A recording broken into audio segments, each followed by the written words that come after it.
This is the moment when, via live link from a neighbouring room, the Electoral Committee of Donetsk People's Republic announced to the press their intention to join Russia. Colleagues, on the question raised for the referendum, do you support Donetsk People's Republic entering the Russian Federation by the rights of its subject is considered to be confirmed? I asked you to sign the protocol. It's a historical signature. I congratulate you. These are historical days now. We are reuniting with our big motherland, Great Russia. Now we can breathe out, take a break for half a day, and continue creating, building and repairing. But now we are not going to do it alone. Our brothers, our friends are with us now. I would like to thank every Donbass citizen. You are heroes. It's almost midnight here in Donetsk city. Lugansk People's Republic, Zaporozhye and Kherson, the other three regions, announced their results about an hour ago. They voted yes, according to officials. Now the Donetsk People's Republic have announced their results. They also, according to officials, voted yes to joining Russia. Now it's up to the Russian parliament to ratify these results. Meanwhile, NATO countries have dismissed the votes as a sham. They say they are illegal under Ukrainian and international law. I put this question to Denis Pushilin moments after the result was made official. Ukraine and NATO countries call this referendum illegitimate, and Russia is the only country so far to say that this referendum is legitimate. What do you have to say to those critics? You know, once there was a time when Western countries didn't recognize the USSR. Our way is defined. The Western point of view was expected.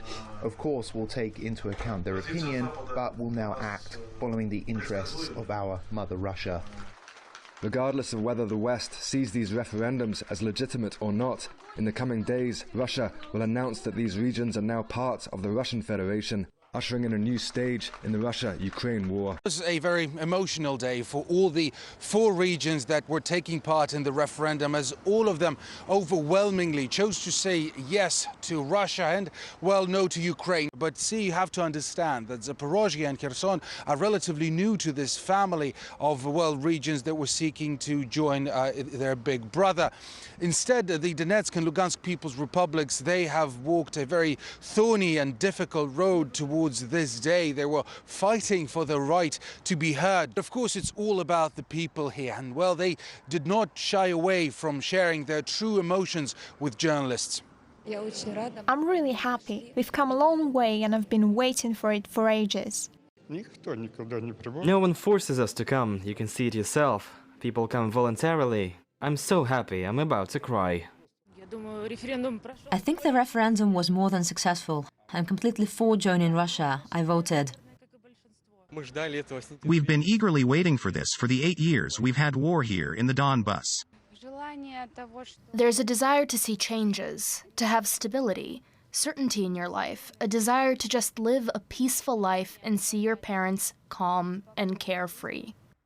It is fair to say that the vote here and in all regions happened at gunpoint, but not in the sense that the Western media or Western politicians might lead you to believe, but rather at guns pointed from the Kiev side at the people, at the polling stations, at the booths, as even here in Lugansk, people and just the polling stations were shelled relentlessly by the Kiev military. People had to interrupt the voting. They had to hide in bomb shelters. Similar situation and similar picture in many other regions, taking part in the vote. So for the Kiev authorities, this is something, this vote, they aren't recognizing it, of course. They're calling it a sham. And in fact, they have threatened everyone taking part in the vote, no matter how where their mind and heart sways in favor of yes or no. They've threatened everyone taking part in the vote with legal action, with prison terms, if they were ever to get their control over these parts